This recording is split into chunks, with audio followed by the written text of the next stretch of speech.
Hi guys! Today I'm going to show you how I make my wire armatures for my animals.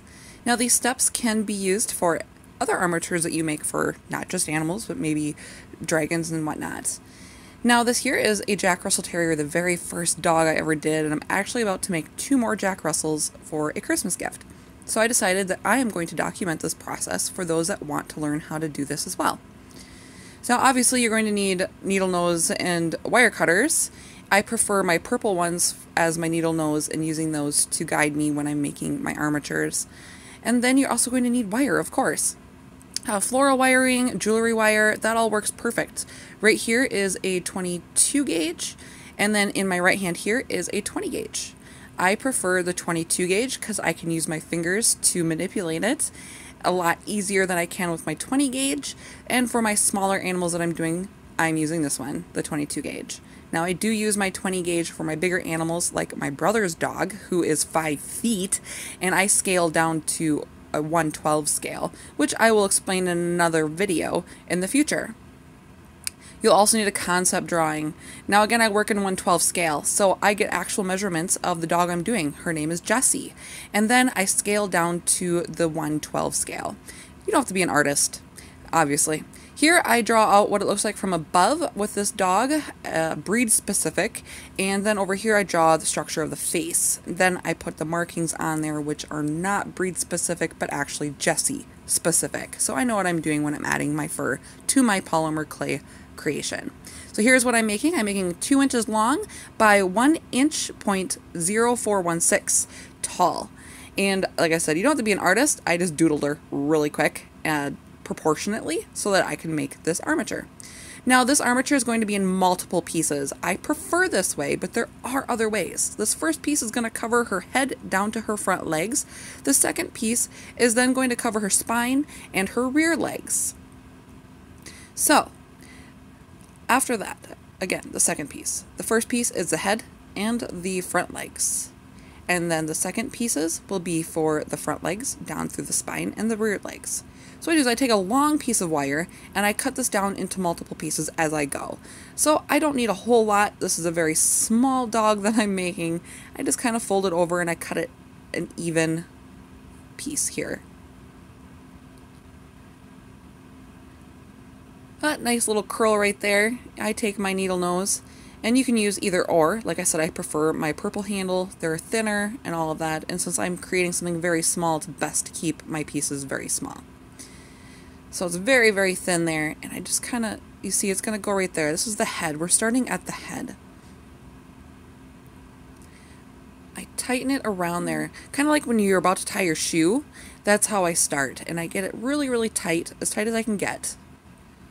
Just push there, and then I just twist it, like when you close a bag of bread. Now the neck is going to look really long before you add your clay, so it's really important that you have your concept drawing, not only to keep your armature proportionate, but that way you can make sure it's going to fit within the size that you're trying to do. So you always check, and thank goodness I did, because look at this, I'm slightly short. Just a little short, not too bad. And you don't want it all the way in the face, all the way to the nose. You need room to add the eyes. So as you see, I'm a little short, so I'm just going to kind of twist this just a little bit more.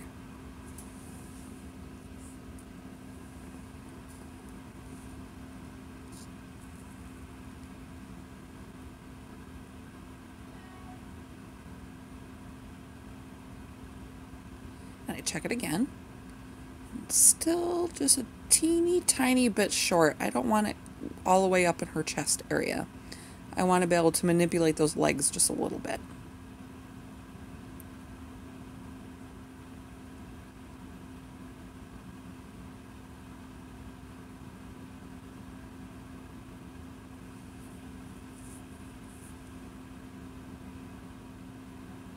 As you see, my wiring, my twists are very, very tight here. And I want to point out that it is not necessary to have them that tight. Even if they're loose, and I will show you, the very last leg I do is horribly not tight. But it still works, it still offers that structure. And this here is absolutely perfect for that length of the neck and part of the head. So it's going to start speeding up here in a second. So this piece here, we're going to create 2 extra pieces that are going to connect to these for the front legs, and they're going to become the spine. So I do cut even pieces for this. And I think that's pretty self-explanatory. Just cut 2 even pieces that are going to be enough for the front legs, the spine, and the hind legs.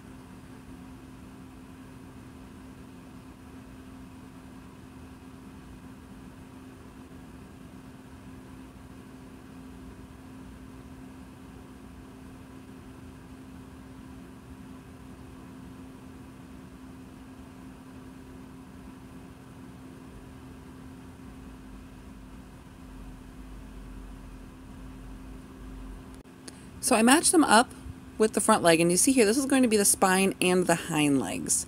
So I match it up with the front, or no, I'm sorry, I do not match it with the front. I keep it shorter in the front with this piece. I gotta know my stuff to be teaching you this. Okay, so I do the same thing as I did with the head, as I tighten it, I hold it with my fingers and I tighten it, and then I twist it as well. Again, it doesn't need to be tight. It does not need to be tight.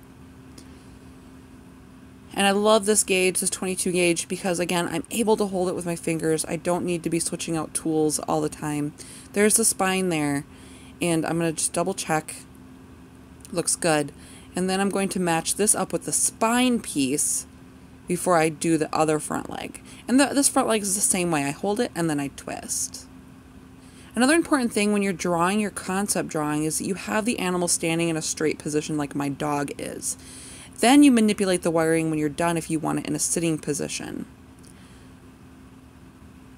This keeps everything in proportion.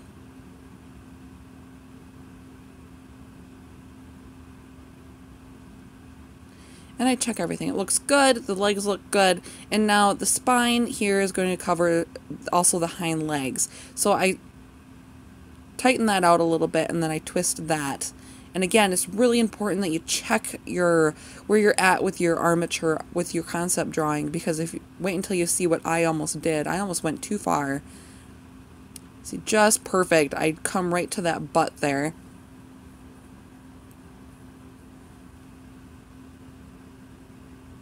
So now I'm going to cut additional wiring, the last bit that I have here. I'm just going to cut it in half, even pieces, and this is going to cover the hind legs to make them a little more thicker, and then also the tail. Obviously the tail isn't that long, so I just kind of base this off of the tail when I'm adding it to this. And I hold it just like I did with the front legs, and then I tighten it against my fingers and then twist them.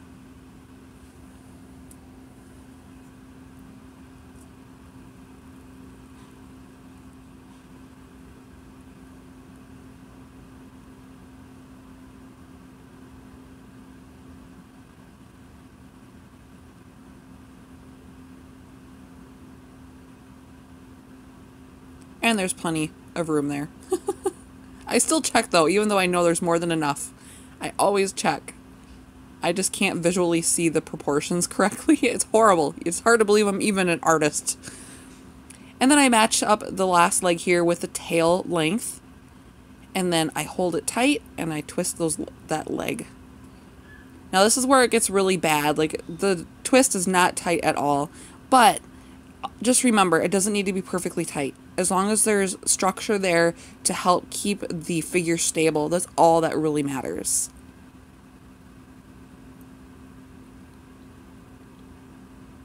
See that? It's not tight like the beginning of my armature, but that's okay.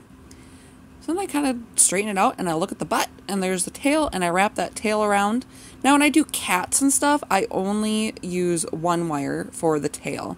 I do not twist it like this, but because Jack Russells have thick tails, I decided to keep it 2 wires together. I check it and I measure it. And the front legs, I'm going to find out where they end. The wire will go down to the bottoms of the feet of my clay figure.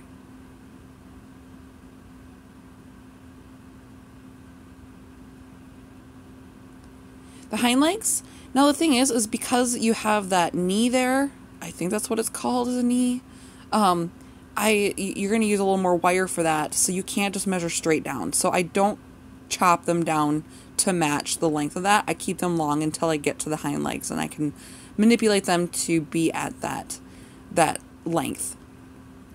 The tail I leave long because as I add clay, it's going to cover up part of the tail, and I don't want the tail to be too short. So I leave that there until close to the end when I'm finishing up the rear end of my puppy.